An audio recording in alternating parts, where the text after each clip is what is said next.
Aí, meus amigos e minhas amigas, eu trouxe hoje algumas das notícias, dentre elas que o avião que retornava de Sorocaba com a comitiva do presidente Lula ontem teve que arremeter, mas foi uma questão da posição dos ventos. Aconteceu tudo normal, pois ele fez um discurso lá na Toyota para aproximadamente 130 funcionários da empresa. Também nós temos aquela confissão do deputado Janones, que admitiu ter feito rachadinhas, mas foi simplesmente multado, continua com o seu mandato intacto. E também essa isenção do imposto de renda para quem ganha até R$ 5.000 e agora estenderam um desconto também até ganha R$ 7.000, embora que tenha sido uma promessa de campanha lá em 2022, embora que com atraso e algum benefício a quem ganha até 7.000 acontecido hoje, que o intento principal é melhorar a popularidade do presidente Lula, que está em baixa. Tudo isso nós teremos no nosso vídeo de hoje.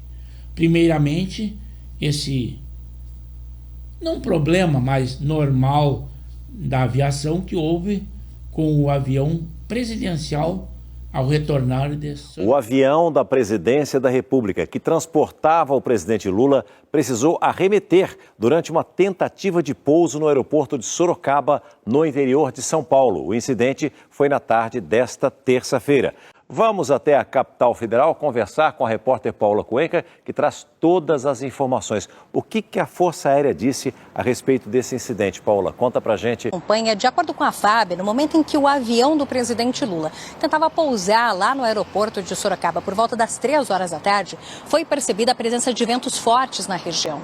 Para evitar que qualquer tipo de acidente acontecesse por uma instabilidade da aeronave relacionada a esses ventos fortes, os pilotos então decidiram arremeter. Ou seja, eles desistiram daquele pouso imediato e a aeronave ganhou altura de novo. Depois que eles se dirigiram para o outro lado da pista, então os pilotos conseguiram encontrar toda a segurança necessária para a aeronave descer e o pouso foi realizado.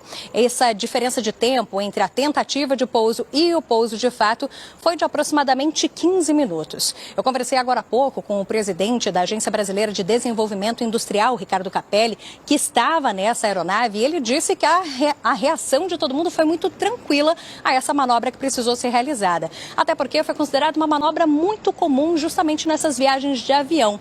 Não houve apreensão, todo mundo ficou muito tranquilo, o que inclui também o presidente Lula. Inclusive, eles estão dentro da aeronave agora, lá no aeroporto de Sorocaba, prontos para decolarem e retornarem, inclusive, aqui para Brasília. Trouxemos também uma pequena parte do discurso que o presidente Lula fez, porque ele estava num palanque falando para aproximadamente 130 funcionários da Toyota. Mas eu acredito que em outras situações já houveram e pode ter acontecido ali, eles serem orientados e ensaiados para apuparem o presidente Lula, dizerem que querem tirar foto com eles e, se for o caso, aplaudir tudo o que ele fala. E ele inclusive citou que tem uma sindicalista ali, que é uma nordestina, que veio para trabalhar na empresa e foi promovida e agora é representante do sindicato daquela empresa. Mas eu acredito que a evolução do funcionário não seja para ser sindicalista, e sim eficiente no trabalho. Mas de sindicalista ele entende muito bem, porque em quase toda a sua vida ele militou nesta área. E ele falou também não de elevar a classe pobre ou a classe baixa. Ele diz que os benefícios são para manter o Brasil na classe média, mas isso não quer dizer que ele vai elevar a que está abaixo. Ele, com as suas intenções, ele deve baixar muitos da classe alta para a classe média. Eu acho que foi isso o que ele quis dizer. Entendam se quiserem, mas assistam só um pouquinho do que eu falo. Falando com o Alckmin, falando com os outros ministros, para a gente ir criando benefício, até que esse país se transforme num país civilizado, um país de classe média, onde a gente possa comer do bom e do melhor, possa vestir do bom e do melhor, possa passear aonde que a gente quiser, possa tirar férias. Esse que é o mundo que eu desejo. Mas também chegamos aí àquele projeto que foi enviado e prometido lá na campanha de 2022 pelo presidente Lula, que é isentar os contribuintes do imposto de renda até 5 mil. Agora ele estendeu um pouco mais, algum desconto para quem ganha até 7 mil. Mas isto visa principalmente melhorar a sua popularidade. E não esqueçam, isto aí só valerá para o 2026, casualmente o ano de novas eleições à presidência da República. Como esperado, em uma tentativa de reverter a queda crescente na popularidade, o governo anunciou nesta terça-feira a proposta para isentar do imposto de renda quem ganha até R$5 mil mensais. Repórter Luciana Verdolim, chegando com as informações, a proposta pode beneficiar até quem ganha mais um pouco do que isso, além dos R$5 mil. É isso, Luciana? Bem-vinda, bom trabalho.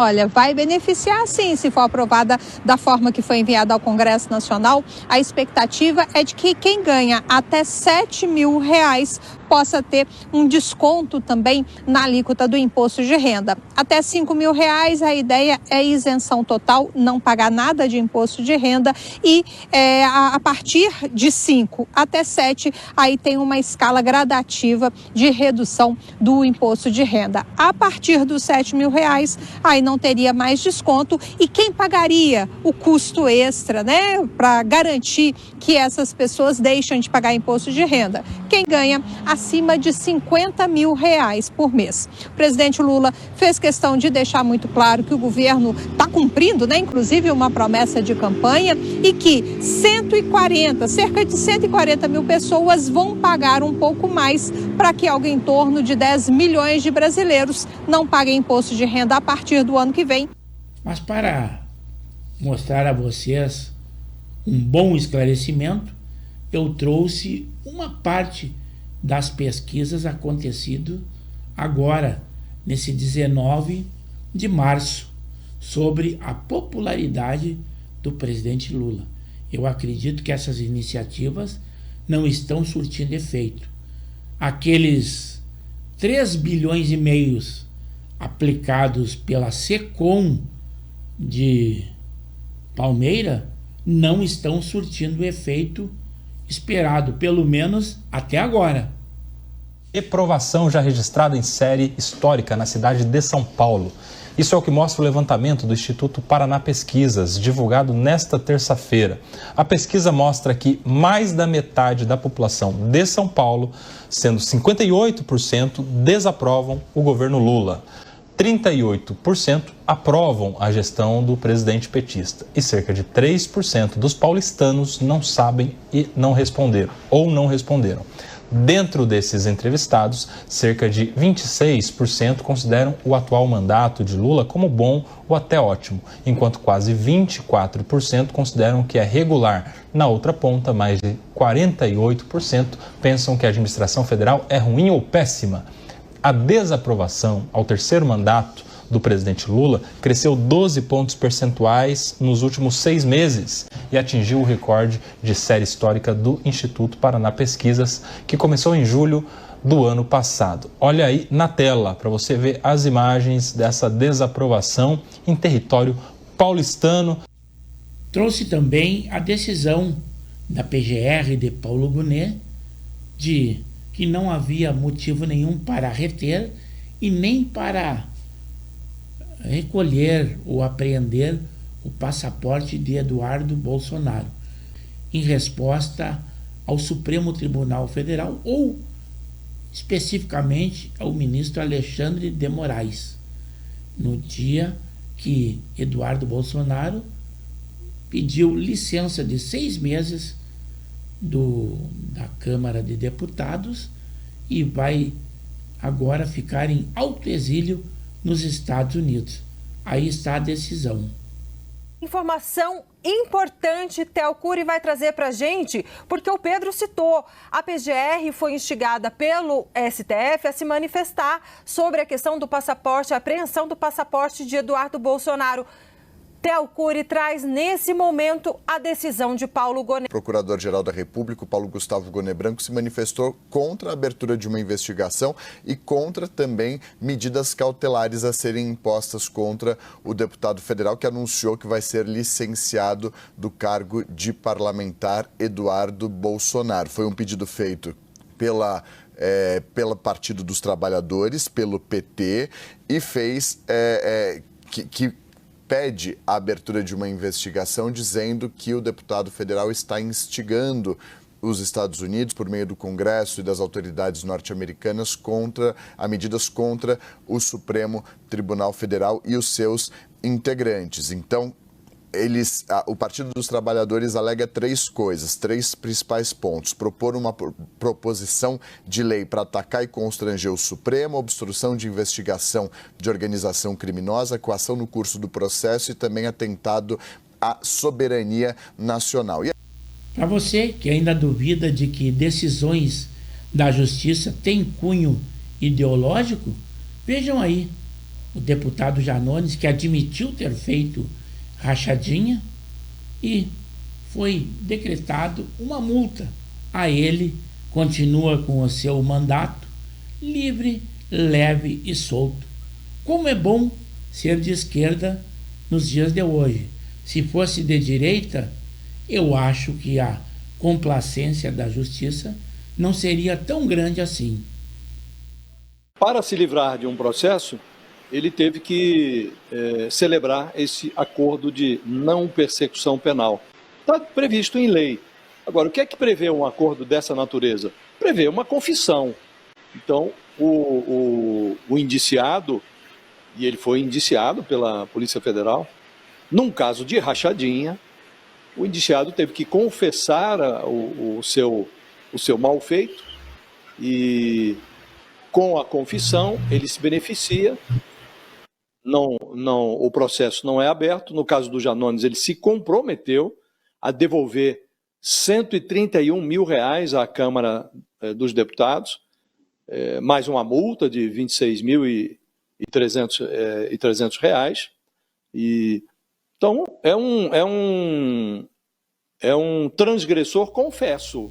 Também eu juntei esse vídeo trazido pelo deputado Gustavo Gayer, da confissão de Janones à Justiça. E lembrando que o deputado está sendo julgado e pode perder o seu mandato, não é por corrupção e nem por rachadinha, é por falta de decoro parlamentar.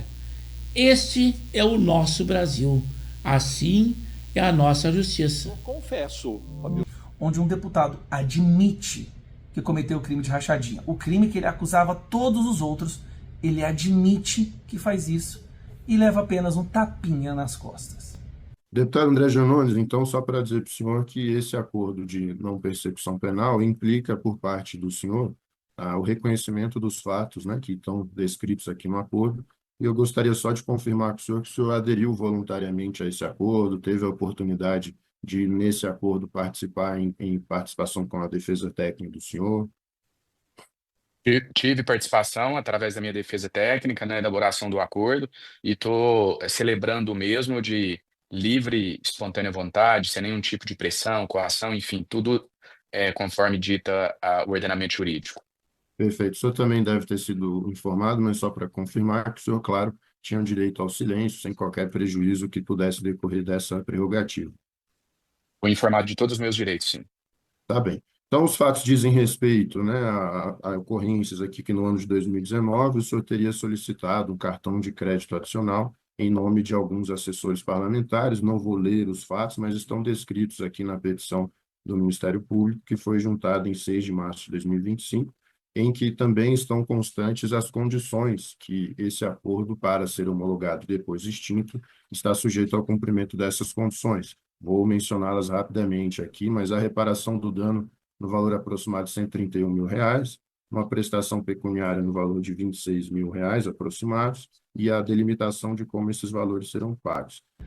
Como se isso não fosse ruim o bastante, um dos seus grandes defensores aqui dentro, que foi candidato ao governo de São Paulo, Guilherme Boulos, que também acusava todos de rachadinha e diziam que quem cometia rachadinha deveria ser preso, defendeu os Janones do Conselho de Ética. E um pequeno esclarecimento desta última, que é a do deputado Janones: esses valores que ele vai pagar serão a prestação a prazo, tipo uma loja, e não será recolhido aos funcionários que foram prejudicados. A Justiça decretou que vai para um fundo determinado. Mas eu espero que com todas essas notícias, toda essa matéria, eu vejo muitas razões para que vocês deem a sua opinião. Ela é muito importante. Lembrando, hein? Se for o caso, se inscreva no canal. É Pepe Severo pelo YouTube. Temos edições diárias e os mais variados assuntos.